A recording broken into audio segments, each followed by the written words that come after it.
Bonjour, pour s'installer dans l'artisanat, il faut suivre un stage, le stage de préparation à l'installation. La Belle Entreprise vous propose de faire un point sur ce stage en compagnie de Frédéric Cavagnac, président de la délégation territoriale de la Haute-Saône de la CMAR Bourgogne-Franche-Comté. François, bonjour. Bonjour Jérôme. Est-ce que ce stage est obligatoire pour tout le monde? Oui, ce stage aujourd'hui à toutes les installations d'une entreprise artisanale est obligatoire, ce qui représente en France 138 000 entreprises qui se créent et s'installent dans l'artisanat et 80 000 font ce stage de préparation à l'installation. Donc c'est obligatoire, mais il y a quand même plus de 50 000 artisans qui s'installent, qui sont exonérés de ce stage. Tout à fait. 55 000 personnes sont exonérées pour plusieurs causes totalement différentes. Ça peut être leurs compétences, leur diplôme, leur niveau d'expérience dans une entreprise. Donc ça, c'est vraiment quelque chose où on ne peut pas obligatoirement prendre tout le monde. Mais le fait qu'il soit obligatoire est quand même pour nous important, même si 40% des gens ne le font pas, ça représente quand même 80 000 personnes qui sont aptes et auxquelles on amène quand même un savoir pour pouvoir tenir dans l'entreprise. Alors en quoi il consiste ce stage de préparation à l'installation? Que va faire le stagiaire? Alors c'est un stage sur lequel on attache beaucoup d'importance sur la préparation à l'installation et sur les projets aussi de reprise d'entreprise, parce qu'on n'a pas que la création, on a aussi les reprises, où il faut quand même former dans différents métiers les gens. Alors les problématiques de la création dans le stage sont abordées sur toutes les formes, puisqu'on va avoir tout au début, une chose importante, c'est le choix juridique de l'entreprise. Est-ce qu'on se met en SARL ? Est-ce qu'on se met en URL? Et pourquoi? Parce que derrière, il va découler toute la vie de la famille. On va avoir son régime social, mais celui de sa femme, celui de ses enfants. Donc ça, c'est un sujet qu'il faut aborder directement. On va avoir les problèmes économiques.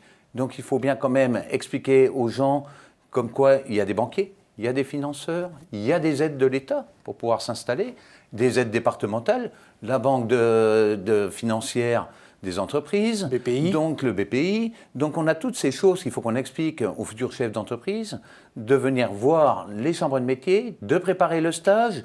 On doit le former également à savoir à son environnement, savoir son emplacement, savoir comme quoi il y a des obligations quand même professionnelles dans chaque profession. Donc on surveille bien que les gens ont les qualifications pour pouvoir s'installer. De l'autre côté, vous avez également le fait d'avoir des organisations professionnelles, le fait d'avoir des syndicats patronaux qui peuvent aider également ces gens à s'installer. Donc on vérifie toute cette panel pendant ce stage. En fait, l'objectif de ce stage, c'est que moi, je suis artisan, j'ai été formé à un métier technique. Je vais être boulanger, je vais être plombier, je vais être peintre, mais je n'ai pas forcément été formé pendant mon cursus au métier de chef d'entreprise. Donc en fait, ce stage de préparation à l'installation, il vient pallier, entre guillemets, cette lacune et on va apprendre à devenir entrepreneur et chef d'entreprise pendant ce stage de préparation à l'installation. Tout à fait. C'est le but du SPI obligatoire, c'est bien de former les gens pour garder et pérenniser les entreprises. Il dure combien de temps et il coûte combien ce stage? Alors, c'est un stage, on ne peut pas se plaindre de sa durée, 30 heures de formation pour toucher tous les domaines que je vous ai expliqués tout à l'heure, c'est quand même très peu. Et le coût n'est pas prohibitif et souvent il peut être financé par des aides financières, soit de Pôle emploi, soit des organisations professionnelles, et le coût est de 299 €. Mais est-ce qu'on a par exemple un retour? C'est-à-dire que est-ce que vous êtes en mesure d'évaluer le taux de pérennité et par exemple, est-ce que les gens qui ont suivi ce stage de préparation, ils ont plus de chances de pérenniser leur entreprise à 5 ans que quelqu'un qui n'a pas suivi ce stage? Est-ce que là-dessus, vous avez des chiffres? Oui, bien sûr, on a des études qui tentent à prouver que l'obligation de ce stage, sur 75% des gens qui l'ont fait, 3 ans plus tard, sont toujours en activité. Alors qu'on sait que 3 ans, c'est une étape importante pour la pérennité d'une entreprise. Et que 50% par contre de ceux qui ne l'ont pas fait sont en échec. La loi Pacte prévoyait de supprimer le SPI, le stage de préparation à l'installation. On en est où de ce projet? Là, on est vraiment dans un sujet vraiment politique. Cette loi Pacte, le plan d'action pour la croissance et la transformation des entreprises, qui est quand même un sujet très important et qui est vaste. Donc le SPI est vraiment, et l'obligation du SPI est vraiment une toute petite partie, parce que dans cette loi Pacte, on a des choses qui favorisent l'artisanat et l'entreprise. Mais sur ce sujet du SPI obligatoire et de supprimer l'obligation du SPI, il est vrai que cette fois-ci, on n'est pas tout à fait dans la même vision. Et c'est très controversé, parce qu'on a quand même des députés, des sénateurs qui sont aujourd'hui tout à fait d'accord pour réviser ce projet de loi qui est adopté d'ailleurs à l'Assemblée nationale dans son article 4. Mais pour l'instant, il n'est toujours pas voté par le Parlement. Donc on a toujours l'espoir que le bon sens revienne et qu'on nous fasse remettre dans cet article l'obligation de suivre le SPI, qui ne sera pas supprimé. Et alors pourquoi vous pensez que l'Assemblée nationale souhaitait la suppression de l'obligation du stage de préparation à l'installation ? Quelle était la motivation de l'Assemblée nationale ? La motivation, au départ, n'est peut-être pas forcément mauvaise, elle peut se comprendre. C'est la volonté d'un gouvernement qui veut aujourd'hui, depuis quelques années, qu'on puisse créer en 3 clics une entreprise. Et est-ce que c'est réalisable ? Est-ce que je suis capable de conduire sans avoir apprendre à conduire ? Je ne crois pas. Est-ce qu'on va supprimer l'école obligatoire jusqu'à 16 ans ? Je ne crois pas non plus. Donc, pour gérer une entreprise, laissez-nous au moins nos 30 heures de formation obligatoire pour être sûr de contrôler et d'orienter les personnes du bon côté et dans le bon sens.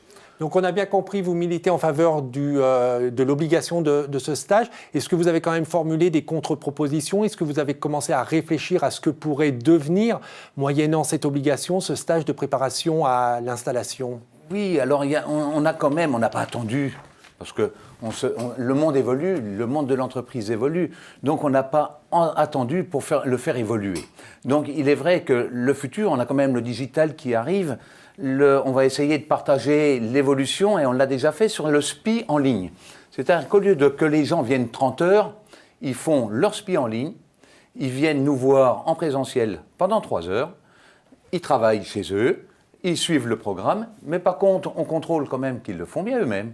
Et les 15 dernières questions ne leur sont fournies que quand on est sûr qu'ils ont réalisé le travail. Donc c'est une évolution de notre SPI. Et on en a d'autres, puisqu'on avait quand même des SPI longs qui permettaient, sur quand même une semaine ou 10 jours, de former les gens d'une manière supérieure. Donc c'est à la demande du stagiaire, c'est-à-dire qu'un entrepreneur qui sent encore un peu léger dans les domaines que vous avez évoqués, juridique, la communication, administratif et autres, pouvait demander de suivre un 2e stage qui pour le coup était plus long pour bien apprendre le métier d'entrepreneur. Voilà, on peut les amener sur des formations, sur des carences ou augmenter leurs compétences dans certains domaines. Le SPI n'était pas fait uniquement pour dire ce qui existe, mais par contre leur montrer toutes les formations et toute la panel que les chambres de métiers sont capables d'amener à l'artisan, dans le domaine du numérique, dans le domaine de la comptabilité, puisque dans les stages de formation, on a l'ordre des avocats qui peut venir, on a des comptables, on a des banquiers. Donc la mise en relation dans ces stages de formation et de SPI nous permettent d'avoir un panel de relationnel qui, dès le début, facilite la création et la reprise. Donc stage à la carte, stage en distanciel, donc que je peux faire à partir de chez moi grâce à Internet. Un stage plus long si je le souhaite aussi. Est-ce qu'il y a d'autres pistes ou d'autres évolutions que vous allez faire concernant ce stage Alors oui, puisque on l'a fait évoluer, mais également on a cherché à le rénover, puisque il est vrai que la traduction et l'évolution envisagée du parcours du créateur-repreneur devra tenir compte de leurs contraintes. Et il faudra qu'il soit beaucoup plus individualisé qu'il n'est aujourd'hui et plus modulaire. C'est-à-dire qu'il faudra qu'on fasse des modules qui permettent de cloisonner la formation qu'on veut amener à ces gens-là. Et par contre, il faudra qu'il soit plus long. Donc c'est pour ça qu'il faut le moduler et le mettre à la disponibilité de l'artisan en fonction du temps de libre qu'il aura. Est-ce qu'on a fait à peu près le tour sur l'actualité du stage de préparation à l'installation ou est-ce que vous avez des choses à rajouter ? Non, je n'ai pas grand-chose à ajouter, mais je maintiendrai quand même la position des CMA et pourquoi toutes les chambres de métiers sont attachées. Ce n'est pas pour le travail, mais on a nos agents qui sont très compétents et c'est vraiment pour que les entreprises puissent se maintenir à un niveau tout à fait raisonnable dès le début de leur création. Car il est très important que cette formation soit faite dès le début. Ce n'est pas d'attendre que l'entreprise soit créée, c'est dès le début qu'il faut que l'information soit communiquée. Et on peut répéter qu'effectivement, un accompagnement, c'est le gage de réussir plus facilement la création et la pérennité de son entreprise. Oui, on pérennise l'emploi d'une manière importante. Les chiffres le prouvent aisément. Monsieur Cavagnac, merci beaucoup. Mais de rien. Merci de m'avoir accueilli. Pour ceux qui voudraient en savoir plus sur la première entreprise de France et en savoir plus sur ce stage de préparation à l'installation, vous allez sur artisanat.fr. Pour ceux qui aimeraient revoir cette émission, vous allez sur demain.fr. On se retrouve dès la semaine prochaine en attendant que le souffle de la création et que l'esprit artisanal vous accompagne. Au revoir.